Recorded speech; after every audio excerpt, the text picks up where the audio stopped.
Hi!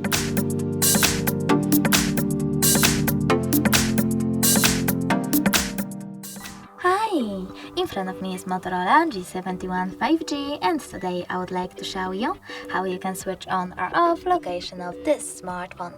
Firstly, go into Tab menu. Now you need to look for location icon and click on it.